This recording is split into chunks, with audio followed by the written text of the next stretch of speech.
प्राचीन काल में असुरों और देवताओं के बीच संघर्ष लगातार चलता रहता था। असुरों की शक्ति बढ़ती जा रही थी और वे स्वर्ग लोक पर अधिकार जमाने लगे थे। देवताओं को पराजित करके असुरों ने तीनों लोकों पर अधिकार कर लिया था। उस समय असुरों के राजा महाबली थे। महाबली परम पराक्रमी, तेजस्वी, दानी और धर्मनिष्ठ राजा थे। उनका जन्म प्रहलाद के वंश में हुआ था। प्रहलाद जो स्वयं भगवान विष्णु के परम भक्त थे। महाबली ने अपने पराक्रम से इंद्रदेव को पराजित कर दिया और तीनों लोकों पर अपना आधिपत्य स्थापित कर लिया। महाबली ने अपनी शक्ति और प्रभाव से ऋषि मुनियों और देवताओं को भी प्रभावित कर दिया। उनकी प्रतिष्ठा इतनी बढ़ गई कि देवताओं के गुरु बृहस्पति भी चिंतित हो गए। महाबली दान पुण्य में भी अग्रणी थे। वे ब्राह्मणों को दान देना अपनी सबसे बड़ी जिम्मेदारी मानते थे। वे यज्ञ करते थे और ब्राह्मणों को भूमि, स्वर्ण, गाय, वस्त्र, रत्न और आभूषण प्रदान करते थे। उनका राज्य बहुत ही समृद्ध और धर्मपरायण था, लेकिन उनकी बढ़ती हुई शक्ति से इंद्र और अन्य देवता भयभीत हो गए।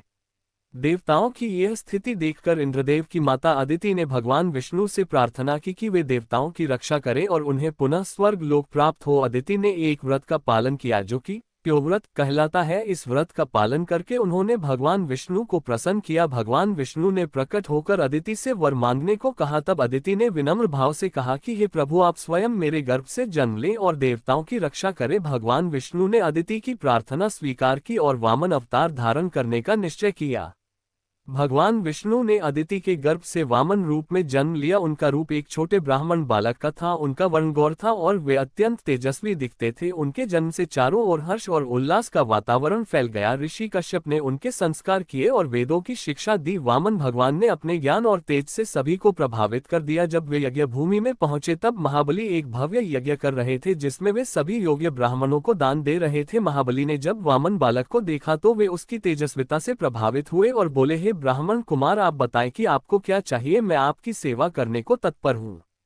वामन भगवान ने कहा, हे राजन, मैं एक ब्राह्मण बालक हूँ, मुझे अधिक कुछ नहीं चाहिए। आप मुझे केवल 3 पग भूमि दान करें जिससे मैं अपना यज्ञ संपन्न कर सकूं। महाबली को यह सुनकर आश्चर्य हुआ कि यह बालक केवल 3 पग भूमि की मांग कर रहा है। उन्होंने मुस्कुराकर कहा, हे बालक, तुम मुझसे चाहो तो राज्य मांग लो, धन संपत्ति मांग लो, हाथी घोड़े मांग लो, लेकिन तुम केवल 3 पग भूमि ही क्यों मांग रहे हो? वामन ने विनम्र भाव से कहा, हे राजन, मुझे जितनी आवश्यकता है उतना ही मांगना उचित है। मुझे केवल 3 पग भूमि की आवश्यकता है। महाबली ने ब्राह्मण के रूप में आए वामन को 3 पग भूमि दान देने का वचन दिया, लेकिन उनके गुरु शुक्राचार्य ने उन्हें सावधान किया और कहा कि यह साधारण ब्राह्मण नहीं है, ये स्वयं भगवान विष्णु है और तुम्हारे वचन से वे संपूर्ण लोकों को अपने अधिकार में ले लेंगे। शुक्राचार्य ने दान को रोकने का प्रयास किया और यहाँ तक कि जलपात्र के मार्ग में बाधा डालने का भी प्रयास किया जिससे महाबली संकल्प न कर सके, लेकिन भगवान वामन ने एक तिनका जलपात्र में डालकर उसकी रुकावट को दूर कर दिया।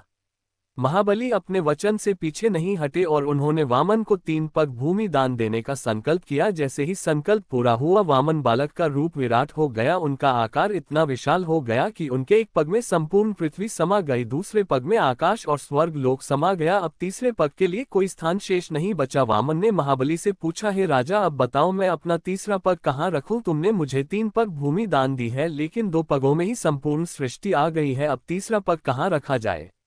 महाबली ने नतमस्तक होकर कहा, हे प्रभु, आपने मुझे अपनी माया से पराजित कर दिया है, अब आप अपना तीसरा पग मेरे सिर पर रख दीजिए जिससे आपका दान पूर्ण हो जाए। भगवान वामन ने अपने चरण को महाबली के सिर पर रखा और उसे पाताल लोक में भेज दिया, लेकिन उनके इस दान से प्रसन्न होकर भगवान विष्णु ने उन्हें वर दिया कि वे पाताल लोक के अधिपति होंगे और उन्हें भक्ति का आशीर्वाद भी प्राप्त होगा। इसके साथ ही भगवान ने उन्हें ये वचन भी दिया कि वे प्रत्येक वर्ष बलि प्रतिपदा के दिन पृथ्वी पर आएंगे और महाबली को दर्शन देंगे।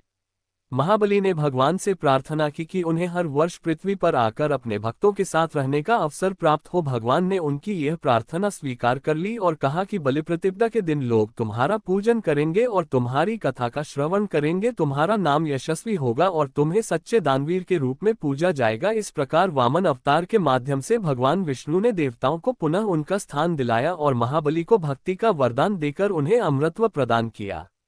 वामन अवतार केवल एक दैत्य के पराक्रम को रोकने का माध्यम नहीं था, अपितु यह अवतार धर्म की रक्षा, न्याय की स्थापना और सत्य की विजय का प्रतीक बना। भगवान वामन के इस रूप में विनम्रता और विवेक की महत्ता प्रकट होती है। उन्होंने बिना युद्ध के केवल बुद्धिमत्ता और सत्यव्रत के माध्यम से धर्म की स्थापना की। उनके इस अवतार से यह संदेश मिलता है कि अत्यधिक अहंकार, चाहे वह कितना भी धर्मयुक्त क्यों न हो, अंततः विनम्रता के आगे नतमस्तक हो जाता है। वामन अवतार की यह कथा ये भी दर्शाती है कि भगवान विष्णु अपने भक्तों के कल्याण के लिए किसी भी रूप में अवतरित हो सकते हैं। वे समयानुसार रूप बदलकर अधर्म का नाश और धर्म की स्थापना करते हैं। उनके इस अवतार में ब्राह्मण रूप में जो तेज और करुणा थी वह अत्यंत प्रभावशाली थी। महाबली जैसे दैत्यराज को भी भगवान की इस योजना के आगे झुकना पड़ा और उन्होंने अपना सर्वस्व अर्पण कर दिया। भगवान वामन ने न केवल देवताओं को स्वर्ग पुनः प्रदान किया बल्कि महाबली को भी उनकी भक्ति और दानशीलता के कारण अमरता दी। इस कथा में ये भी स्पष्ट होता है कि सच्चा दान वह है जिसमें दाता संकल्प लेकर अपनी सबसे मूल्यवान वस्तु भी अर्पण कर दे। महाबली ने भगवान को अपना सिर अर्पण कर दिया, यह उनका परम बलिदान था। इसी कारण वे दानवीर कहलाए। भगवान ने उन्हें न केवल सम्मानित किया बल्कि उनके साथ न्याय भी किया। आज भी बलि प्रतिपदा के दिन विशेष पूजा की जाती है और महाबली की स्मृति में दीप जलाए जाते हैं। केरल राज्य में ओणम पर्व इसी बलि प्रतिपदा के अवसर पर मनाया जाता है, जो महाबली की स्मृति और वामन अवतार की महिमा का प्रतीक है। वामन अवतार की कथा में भगवान विष्णु का वह रूप प्रकट होता है जो मृदु है, करुणामय है, लेकिन साथ ही न्यायकारी भी है। उन्होंने महाबली की शक्ति का अपमान नहीं किया बल्कि उन्हें सम्मानित कर पाताल लोक का अधिपति बनाया, साथ ही स्वर्ग को पुनः देवताओं को प्रदान किया। वामन अवतार यह सिखाता है कि शक्ति का दुरुपयोग नहीं होना चाहिए और जब कोई अत्यधिक शक्तिशाली होकर संतुलन को भंग करता है तब ईश्वर किसी भी रूप में आकर पुनः संतुलन स्थापित करते हैं। इस अवतार की विशेषता ये भी है कि इसमें भगवान ने हिंसा का सहारा नहीं लिया, उन्होंने युक्ति और बुद्धि से धर्म की स्थापना की। महाबली का पतन उनके दान से नहीं हुआ बल्कि उनके अंदर उठे अभिमान से हुआ, जो उन्हें यह विश्वास दिला बैठा कि वे सभी लोगों पर अधिकार कर सकते हैं। भगवान वामन ने केवल उसी अभिमान को नष्ट किया और उनके भीतर छिपे सच्चे भक्त को उजागर किया। इस प्रकार यह कथा हमें ये भी सिखाती है कि सच्ची भक्ति विनम्रता से ही प्राप्त होती है और अहंकार से कभी भी ईश्वर की कृपा प्राप्त नहीं होती। वामन अवतार की यह कथा पुराणों में अत्यंत विस्तार से वर्णित है, विशेषकर भागवत पुराण, विष्णु पुराण और ब्रह्मांड पुराण में इस अवतार का महात्म्य विस्तार से बताया गया है। वामन रूप धारण करके भगवान विष्णु ने धर्म की जो स्थापन की वह अद्वितीय है और सदियों तक लोगों के लिए प्रेरणा बनी रहेगी। यह अवतार त्रेतायुग की शुरुआत से पहले का माना जाता है और इसका महत्व सनातन धर्म में अत्यंत उच्च स्थान रखता है।